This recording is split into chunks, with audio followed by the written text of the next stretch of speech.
વિદ્યાર્થી મિત્રો, મજામાં ને?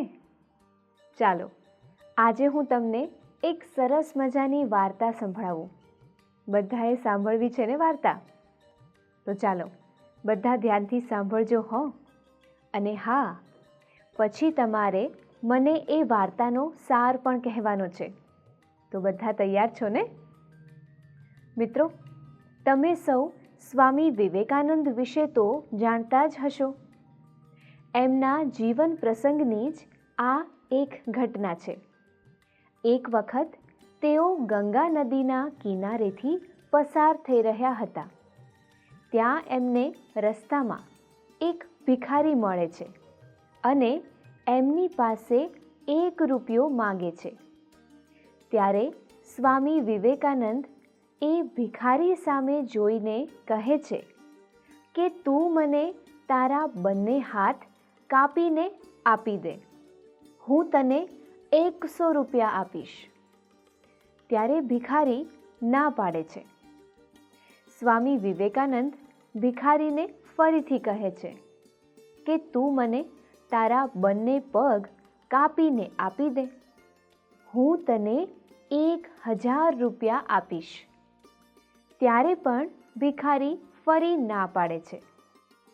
ત્યારે સ્વામી વિવેકાનંદ ભિખારીને કહે છે કે તારી પાસે 2 હાથ છે, 2 પગ છે, તો તું મહેનત શા માટે નથી કરતો? તને ભગવાને મહેનત કરવા માટે આ 2 હાથ અને 2 પગ આપ્યા છે. આમ એ ભિખારી સ્વામી વિવેકાનંદની વાત સાંભળી ભીખ માગવાનું છોડી અને ખંતથી કામ કરવા લાગી જાય છે. બાળ દોસ્તો, આ વાત પરથી તમને શું શીખવા મળ્યું? ચાલો મને કોણ કહેશે? હા, જાત મહેનત જિંદાબાદ. બરાબર. હજી બીજું કંઈ? સાચું કહ્યું, પરિશ્રમ એ જ પારસમણી. બધાની વાત સાચી છે. તો આજે આપણે આવો જ એક સરસ મજાનો એકમ ભણવાના છીએ. ગુજરાતી ધોરણ 5 સત્ર 1 એકમ 3 મહેનતનો રોટલો.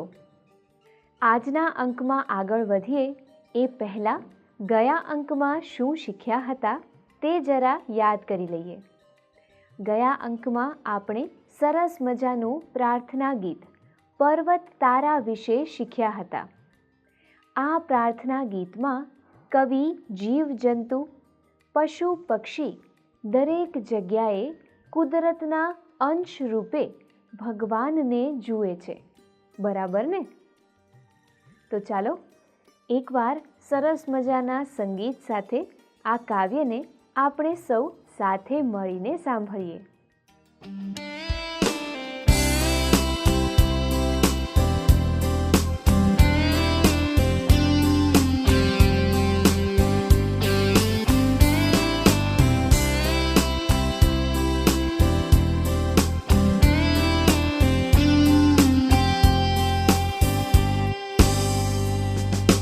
पर्वत तारा पोळा खंभा सरवर तारिया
સૂર, રાડ પ્રાણને લાડની સાથે, મોર પીછનો સૂર, સંતા કુકડી રમતો રમતો રહે નજીક ને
મિત્રો, આપણે ગયા અંકમાં શું શીખ્યા હતા તેની વાત થઈ અને સરસ મજાના સંગીત સાથે આપણે કાવ્યનું શ્રવણ પણ કર્યું.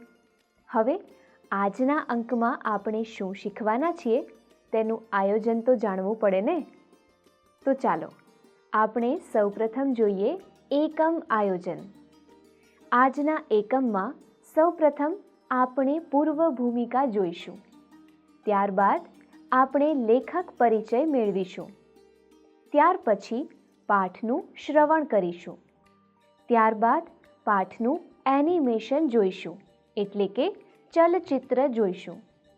ત્યાર પછી શબ્દ સમજૂતી મેળવીશું. ત્યારબાદ રૂઢિપ્રયોગ વિશે શીખીશું. ત્યારબાદ ભાષા સજ્જતા વિશે માહિતી મેળવીશું. ત્યાર પછી એકમને અંતે આપેલ સ્વાધ્યાય અને પ્રવૃત્તિની વાત કરીશું. તો મિત્રો, આ આપણે એકમ આયોજન જોયું. હવે આપણે અંક આયોજન જાણી લઈએ. સૌપ્રથમ આપણે પૂર્વ ભૂમિકા જોઈશું. ત્યારબાદ લેખક પરિચય મેળવીશું. ત્યારબાદ પાઠનું શ્રવણ કરીશું. ત્યાર પછી પાઠનું એનિમેશન જોઈશું, એટલે કે ચલચિત્ર જોઈશું, જેમાં તમને સૌને ખૂબ મજા પડશે. એકમ આયોજન અને અંક આયોજનની જાણકારી તો આપણે મેળવી લીધી. હવે આપણે આજના એકમ તરફ પ્રયાણ કરીએ. પ્રસ્તુત એકમમાં લેખકે શ્રમ, સ્વાશ્રય અને પ્રામાણિકતાનો મહિમા કહ્યો છે. મોચી ભગત મફતનું સ્વીકારવાની ના પાડે છે. આમ મોચી ભગત અને સાધુ વચ્ચેના સંવાદ દ્વારા લેખકે પ્રસ્તુત એકમમાં આપણને શ્રમ, સ્વાશ્રય અને પ્રામાણિકતાનો બોધ સમજાવ્યો છે. આ સરસ મજાના પાઠના લેખક છે પન્નાલાલ પટેલ. તો ચાલો સૌપ્રથમ આપણે લેખકનો પરિચય મેળવીએ. શ્રી પન્નાલાલ પટેલ. તેમનો જન્મ ઈસવીસન 1912માં રાજસ્થાન રાજ્યમાં આવેલા માંડલી ગામમાં થયો હતો. તેમનું મૃત્યુ ઈસવીસન 1988માં થયું હતું. લેખક શ્રી પન્નાલાલ પટેલે મળેલા જીવ અને માનવીની ભવાઈ જેવી નવલકથાઓ લખી છે, જેના કારણે એમને રણજીતરામ સુવર્ણચંદ્રક અને ભારતીય જ્ઞાનપીઠ જેવા પુરસ્કારો મળ્યા છે. મિત્રો, લેખક શ્રી પન્નાલાલ પટેલે મળેલા જીવ, માનવીની ભવાઈ જેવી સુંદર નવલકથાઓ ગુજરાતી સાહિત્યને આપી છે અને એ બદલ તેમને રણજીતરામ સુવર્ણચંદ્રક અને ભારતીય જ્ઞાનપીઠ જેવા પુરસ્કારોથી નવાજવામાં પણ આવ્યા છે. તો ચાલો હવે આપણે આ સરસ મજાના પાઠનું શ્રવણ કરીએ. બધા મિત્રો ધ્યાનથી સાંભળજો. કાશી નગરીમાં એક મોચી રહેતો હતો. તે બહુ પ્રામાણિક હતો, સંતોષી પણ એટલો જ. એકવાર એક સાધુ આવી મોચીને પૂછવા લાગ્યા, મોચી ભગત, મારા પગના પગરખાનું શું પડે? મોચીએ કહ્યું, મારી પાસે સીવેલા તૈયાર નથી મહારાજ. સાધુ કહે, સીવી દો તો શું લો? મોચીએ કહ્યું, 1.5 રૂપિયો. સાધુને નવાઈ લાગી. બીજાઓએ 2 રૂપિયા દેખાડ્યા હતા, પછી ઘટાડીને 1.5 રૂપિયા સુધી આવ્યા હતા, પણ આણે તો મૂળમાં જ 1.5 રૂપિયો કહ્યો. સાધુએ પૂછ્યું, 1.5 તો કહેવાનો, પણ લેવાના કેટલા? મોચી સાધુ સામે જોઈ હસવા લાગ્યો. તેણે કહ્યું, જે કહેવાના એ લેવાના મહારાજ. આપની ઈચ્છા હોય તો બનાવો. સાધુએ કહ્યું, અચ્છા બનાવો. ક્યારે આપશો? મોચી બોલ્યો, પરમ દિવસે આ વખતે. સાધુ કહે, જરૂર હો, મારે પરમ દિવસે સાંજે જવું છે, માટે ઢીલ ન થાય. મોચી કહે, જાઓ કે ન જાઓ, પરમ દિવસે તમને આ વખતે જરૂર મળી જશે. પણ સાધુને મોચીના વાયદામાં જરા પણ વિશ્વાસ ન હતો. બીજા દિવસે વળી એણે મોચીને ત્યાં આંટો માર્યો. મોચીને પૂછ્યું, મોચી ભગત, કેટલે આવ્યો આપણું કામ? મોચીએ કહ્યું, બેફિકર રહો મહારાજ, વાયદો નહીં ચૂકું. છતાંય સાધુને શાંતિ ન વળી. ત્રીજે દિવસે સવારમાં વળી સાધુને વિચાર આવ્યો, લાવને જરા મોચીને ત્યાં આંટો મારું. પણ આ વખતે તો મોચીએ સાધુની કિંમત કરી. તેણે કહ્યું, મહારાજ, તમને માણસ પારખતા આવડતું નથી. આખી દુનિયા જૂઠું બોલે છે એમ જ તમે માનો છો. નાહક શું કામ ધક્કા ખાઓ છો? સાંજે આવજો, જાઓ. સાંજે સમય પ્રમાણે સાધુ આવ્યા ત્યારે પગરખાં બિલકુલ તૈયાર હતા. આ જોઈ સાધુ મોચી ઉપર બહુ ખુશ થયા. તે સમજી ગયા, મોચી સાચુકલો છે, ખરેખરો ભગત છે, કદી જૂઠું બોલતો નથી. સાધુએ તેને 2 રૂપિયા આપ્યા. મોચી પાસે છૂટા પૈસા ન હતા. તે પૈસા લઈને ઊભો થયો. તેણે સાધુને કહ્યું, જરાક ઊભા રહો મહારાજ, હું સામેની દુકાનેથી પરચુરણ લઈ આવું. સાધુએ કહ્યું, રહેવા દો ભગત, એટલા પૈસાની આપણા તરફથી તમાકુ પીજો. મોચીએ કહ્યું, હું તમાકુ પીતો નથી મહારાજ, તો આપણા તરફથી પગરખા સીવવા માટેની દોરી લાવજો. ના મહારાજ, હરામનો પૈસો મને ન ખપે. મોચી સામેની દુકાને પરચુરણ લેવા ગયો. સાધુ તો મોચીની ભાવના જોઈ એના ઉપર ખૂબ જ ખુશ થયા. તેમણે હળવેક રહીને ઝોળીમાંથી પારસમણી કાઢ્યો. કોઈ જુએ નહીં એ રીતે મોચીના ઓજારોને પારસમણી ઘસી દીધો. બધા ઓજારો સોનાના થઈ ગયા. પછી તે મોચી પાસે ગયો. તેની પાસેથી પૈસા લેતી વખતે કહ્યું, ભગત, મુઠ્ઠી ચણાના પૈસા પણ ભિક્ષા માટે આપશો તો ઈશ્વર તમારું ભલું કરશે. મોચીએ ખિસ્સામાંથી એક સિક્કો આપતા કહ્યું, લો, એક મુઠ્ઠી ચણામાં શું થશે? એ દુકાન તરફ ચાલતો થયો. એક મુઠ્ઠી ચણા તો મારી પાસે છે, એમ કહી સાધુએ પગ ઉપાડ્યો. મોચીએ દુકાન ઉપર આવીને જોયું તો ઓજાર બધા સોનાના. તે સમજી ગયો કે આ કામ પેલા સાધુનું છે. મોચીનો જીવ બળી ઉઠ્યો. તે નિસાસો નાખી બબડ્યો, અરે ભગવાન, હવે હું આ સોનાના ઓજારોથી કેવી રીતે કામ કરીશ? તેણે ઓજારો લઈને ઘરના ખૂણામાં નાખ્યા. પછી ઊંચે મૂકેલા ઘસાયેલા ઓજારો ઉતારી વળી પાછો કામે વળ્યો. મનોમન એમ પણ કહેતો હતો કે ગમે તેમ પણ સાધુની ઈચ્છા તો આપણને સુખી કરવાની જ હતી. બિચારાએ 12 મહિના મજૂરી કરી ત્યારે માંડ માંડ નવા ઓજાર વસાવી શક્યો. એકવાર તે ભજન ગણગણતો નીચી નજરે સેવતો હતો. ત્યાં એના કાને કોઈકનો અવાજ પડ્યો. કેમ છો મોચી ભગત? મોચીએ જોયું તો એ પેલા જ સાધુ હતા. તેણે સાધુને કહ્યું, ઓજાર બગાડી ગયા હતા એ જ ને તમે, સાધુ મહારાજ? સાધુને નવાઈ લાગી. એમને તો હતું પોતાને ઓળખતા જ મોચી ભગત પગે પડશે, માનપાન કરશે અને ઘણો બધો આભાર માનશે. પણ એને બદલે આ માણસ તો પોતાને ઠપકો આપતો હતો. સાધુને વહેમ પડ્યો, આ બિચારો સોનાને પિત્તળ ધારી બેઠો લાગે છે. તેમણે કહ્યું, મોચી ભગત ઓજાર બગાડ્યા નથી, સોનાના બનાવ્યા છે. ક્યાં છે એ? નાખી તો નથી દીધા ને? મને ખબર છે મહારાજ, સોનાના છે, પણ એ સોનું મેં મારા બાવડાના બળથી ઓછું મેળવ્યું છે. આવું મફતનું સોનું શું કરવું છે? એ પડ્યા ખૂણામાં, તમે પાછા જ લઈ જાઓ. સાધુએ મોચીને શિખામણ આપતા કહ્યું, મોચી ભગત, તમને કશી ગમ નથી. સોનું વેચીને પૈસા બનાવો ને મજા કરો. આ કાચી દુકાનને પાકી કરો, કામ કરનાર માણસો રાખો, બેઠા બેઠા ખાઓ ને લહેર ઉડાવો. મોચીએ પૂછ્યું, ભગવાને આ હાથ પગ આપ્યા છે, એનું શું કરું મહારાજ? નવાઈ ભરી આંખે સાધુ તો મોચી ભગત સામે તાકી જ રહ્યા. મોચીએ કહ્યું, સાધુ મહારાજ, ભગવાને હાથ પગ કંઈ બેઠા બેઠા ખાવા માટે નહીં, કામ કરવા આપ્યા છે. આ સાંભળી સાધુ બોલ્યા, મોચી ભગત, સાચી વાત છે.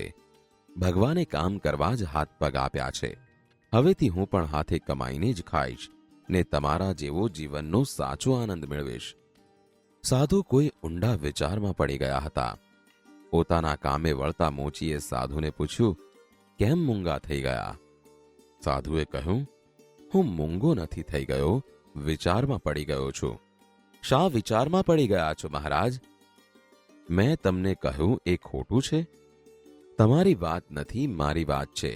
સાધુએ મોચી સામે ગંભીર ભાવે જોઈને કહ્યું, હું પણ નાનું મોટું તપ તો કરું જ છું. જેમ મારી પાસે સોનું બનાવવાનું સાધન છે, છતાં મેં એનો ઉપયોગ મારી જાત માટે કદીએ પણ કર્યો નથી. ભિક્ષા માંગીને પેટનો ખાડો પૂરું છું. પણ આજે તારી આ ભિક્ષાનો જે ગર્વ મારામાં હતો તે પણ ગાળી નાખ્યો છે. આજથી તમે મારા ગુરુ ને આજથી હું તમારો આ દાખલો યાદ કરીશ ને મારા ગર્વને ધોતો રહીશ. મોચી કામ કરવું ભૂલી ગયો અને સાધુની પીઠ પાછળ જોતો જ રહ્યો. કામે વળતા બબડ્યો, આપ ખરા સાધુ. બધાએ ધ્યાનથી આ પાઠનું શ્રવણ કર્યું ને? તો ચાલો હવે આપણે આ પાઠનું એનિમેશન એટલે કે ચલચિત્ર જોઈએ, જેમાં તમને ખૂબ મજા પડશે અને આ એકમ સમજવામાં ખૂબ સરળતા પણ રહેશે. તો બધા તૈયાર છો ને? તો ચાલો. કાશી નગરીમાં એક મોચી રહેતો હતો. તે બહુ પ્રામાણિક હતો, સંતોષી પણ એટલો જ. એકવાર એક સાધુ મોચી પાસે આવ્યા. મોચી ભગત, મારા પગના પગરખાનું શું પડે? મારી પાસે સીવેલા તૈયાર નથી મહારાજ. સીવી દો તો શું લો? ₹1.50. સાધુને નવાઈ લાગી. બીજાઓએ ₹2 દેખાડ્યા હતા, પછી ઘટાડીને ₹1.50 સુધી આવ્યા હતા. પણ આણે તો મૂળમાં જ ₹1.50 કહ્યો. 1.5 તો કહેવાનો, પણ લેવાના કેટલા? જે કહેવાના એ લેવાના મહારાજ. આપની ઈચ્છા હોય તો બનાવું. અચ્છા, બનાવો. ક્યારે આપશો? પરમ દિવસે આ વખતે. જરૂર હો, મારે પરમ દિવસે જવું છે, માટે ઢીલ ન થાય. જાઓ કે ન જાઓ, પરમ દિવસે તમને આ વખતે જરૂર મળી જશે. પણ સાધુને મોચીના વાયદામાં જરા પણ વિશ્વાસ નહોતો. રામ રામ મોચી ભગત. રામ રામ સાધુ મહારાજ. મોચી ભગત, કેટલે આવ્યો આપણું કામ? બેફિકર રહો મહારાજ, વાયદો નહીં ચૂકવું. છતાંય સાધુને શાંતિ ન વળી. ત્રીજા દિવસે સવારમાં વળી સાધુને વિચાર આવ્યો, લાવને જરા મોચીને ત્યાં આંટો મારું. પણ આ વખતે તો મોચીએ સાધુની કિંમત કરી. મહારાજ, તમને માણસ પારખતા આવડતું નથી. આખી દુનિયા જૂઠું બોલે છે એમ જ તમે માનો છો. નાહક શું કામ ધક્કા ખાઓ છો? સાંજે આવજો, જાઓ. સાંજે સમય પ્રમાણે સાધુ આવ્યા ત્યારે પગરખાં બિલકુલ તૈયાર હતા. આ જોઈ સાધુ મોચી ઉપર બહુ ખુશ થયા. તે સમજી ગયા મોચી સાચુકલો છે, ખરેખરો ભગત છે. તે કદી જૂઠું બોલતો નથી. સાધુએ તેને 2 રૂપિયા આપ્યા. મોચી પાસે છૂટા પૈસા ન હતા. તે પૈસા લઈને ઊભો થયો. જરાક ઊભા રહો મહારાજ, હું સામેની દુકાનેથી પરચુરણ લઈ આવું. રહેવા દો ભગત, એટલા પૈસાની આપણા તરફથી તમાકુ પીજો. હું તમાકુ નથી પીતો મહારાજ. તો આપણા તરફથી પગરખા સીવવા માટેની દોરી લાવજો. ના મહારાજ, હરામનો પૈસો મને ન ખપે. મોચી સામેની દુકાને પરચુરણ લેવા ગયો. સાધુ તે મોચીની ભાવના જોઈ એના ઉપર ખૂબ જ ખુશ થયા. તેમણે હળવેક રહીને ઝોળીમાંથી પારસમણી કાઢ્યો. કોઈ જુએ નહીં એ રીતે મોચીના ઓજારોને પારસમણી ઘસી દીધો. બધા ઓજારો સોનાના થઈ ગયા. પછી તે મોચી પાસે ગયો. તેની પાસેથી પૈસા લેતી વખતે કહ્યું, ભગત, મુઠ્ઠી ચણાના પૈસા પણ ભિક્ષા માટે આપશો તો ઈશ્વર તમારું ભલું કરશે. લો, એક મુઠ્ઠી ચણામાં શું થશે? 1 મુઠ્ઠી ચણા તો મારી પાસે છે. મોચીએ દુકાન ઉપર આવીને જોયું તો ઓજાર બધા સોનાના. તે સમજી ગયો કે આ કામ પેલા સાધુનું છે. મોચીનો જીવ બળી ઉઠ્યો. અરે ભગવાન, હવે હું આ સોનાના ઓજારોથી કેવી રીતે કામ કરીશ?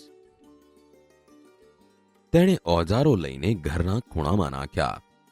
પછી ઊંચે મૂકેલા ઘસાયેલા ઓજારો ઉતારી વળી પાછો કામે વળ્યો. ગમે તેમ પણ સાધુની ઈચ્છા તો આપણને સુખી કરવાની જ હતી. બિચારાએ 12 મહિના મજૂરી કરી ત્યારે માંડ માંડ નવા ઓજાર વસાવી શક્યો. એકવાર તે ભજન ગણગણતો નીચી નજરે સેવતો હતો. ત્યાં એના કાને કોઈકનો અવાજ પડ્યો. કેમ છો મોચી ભગત? ઓજાર બગાડી ગયા હતા એ જ ને તમે સાધુ મહારાજ? સાધુને નવાઈ લાગી. એમને તો હતું પોતાને ઓળખતા જ મોચી ભગત પગે પડશે, માનપાન કરશે અને ઘણો બધો આભાર માનશે. પણ એને બદલે આ માણસ તો પોતાને ઠપકો આપતો હતો. સાધુને વહેમ પડ્યો, આ બિચારો સોનાને પિત્તળ ધારી બેઠો લાગે છે. મોચી ભગત, ઓજાર બગડ્યા નથી, સોનાના બનાવ્યા છે. ક્યાં છે એ? નાખી તો નથી દીધા ને? મને ખબર છે મહારાજ, સોનાના છે. પણ એ સોનું મેં મારા બાવડાના બળથી ઓછું મેળવ્યું છે. આવું મફતનું સોનું શું કરવું છે? એ પડ્યા ખૂણામાં, તમે પાછા જ લઈ જાઓ. મોચી ભગત, તમને કશી ગમ નથી. સોનું વેચીને પૈસા બનાવો ને મજા કરો. આ કાચી દુકાનને પાકી કરો, કામ કરનાર માણસો રાખો. બેઠા બેઠા ખાઓ ને લહેર ઉડાવો. ભગવાને આ હાથ પગ આપ્યા છે એને શું કરું મહારાજ? નવાઈ ભરી આંખે સાધુ તો મોચી ભગત સામે તાકી જ રહ્યા. સાધુ મહારાજ, ભગવાને હાથ પગ કઈ બેઠા બેઠા ખાવા માટે નહીં, કામ કરવા આપ્યા છે. મોચી ભગત, સાચી વાત છે. ભગવાને કામ કરવા જ હાથ પગ આપ્યા છે. હવેથી હું પણ હાથે કમાઈને જ ખાઈશ ને તમારા જેવો જીવનનો સાચો આનંદ મેળવીશ. સાધુ કોઈ ઊંડા વિચારમાં પડી ગયા હતા. કેમ મૂંગા થઈ ગયા? હું મૂંગો નથી થઈ ગયો, વિચારમાં પડી ગયો છું. શા વિચારમાં પડી ગયા છો મહારાજ? મેં તમને કહ્યું એ ખોટું છે? તમારી વાત નથી, મારી વાત છે. હું પણ નાનું મોટું તપ તો કરું જ છું. જેમ મારી પાસે સોનું બનાવવાનું સાધન છે છતાં મેં એનો ઉપયોગ મારી જાત માટે કદી પણ કર્યો નથી. ભિક્ષા માંગીને પેટનો ખાડો પૂરું છું, પણ આજે તારી આ ભિક્ષાનો જે ગર્વ મારામાં હતો તે પણ ગાળી નાખ્યો છે. આજથી તમે મારા ગુરુ, ને આજથી હું તમારો આ દાખલો યાદ કરીશ ને મારા ગર્વને ધોતો રહીશ. આપ ખરા સાધુ. જોયું ને મિત્રો, મોચી ભગત ઈચ્છે તો તેઓ સોનાના ઓજારો વેચીને ઘણું બધું ધન ભેગું કરી શક્યા હોત, પણ તેમણે એવું વિચાર્યું કે આ સોનાના ઓજારોનું હું શું કરીશ? આવું મફતનું સોનું મારે શું કામનું? એટલે તેઓ પોતાના બીજા જૂના ઓજારો ઉતારી અને ફરી પોતાના કામે વળગ્યા. પણ મિત્રો, એક કહેવત તમે સાંભળી જ હશે ને, જાત મહેનત જિંદાબાદ. આમ પેલા સાધુનો ગર્વ પણ મોચી ભગતે ઉતારી લીધો. તો ચાલો આપણે એકવાર યાદ કરી લઈએ કે આજના અંકમાં આપણે શું શું શીખ્યા. આજના અંકમાં સૌપ્રથમ આપણે પાઠની પૂર્વ ભૂમિકા જોઈ, ત્યારબાદ લેખક પરિચય મેળવ્યો, જેમાં આપણે લેખક શ્રી પન્નાલાલ પટેલનો પરિચય મેળવ્યો. ત્યારબાદ પાઠનું શ્રવણ કર્યું હતું અને ત્યાર પછી પાઠનું એનિમેશન જોયું હતું, જેમાં તમને સૌને ખૂબ જ મજા પડી હશે. બાળમિત્રો, આજના અંકમાં હવે અહીં અટકીએ. આવતા અંકમાં આપણે શબ્દ સમજૂતી વિશે જાણકારી મેળવીશું. ત્યારબાદ રૂઢિપ્રયોગો વિશે પણ શીખીશું. ત્યાર પછી ભાષા સજ્જતા વિશે જાણકારી મેળવીશું અને છેલ્લે સ્વાધ્યાય અને પ્રવૃત્તિની વાત પણ કરીશું. તો મિત્રો, આવતા અંકમાં મળીએ. ત્યાં સુધી તમારે આ એકમ એકવાર વાંચીને આવવું પડશે. આવતા અંકમાં ફરી મળીશું. આવજો મિત્રો.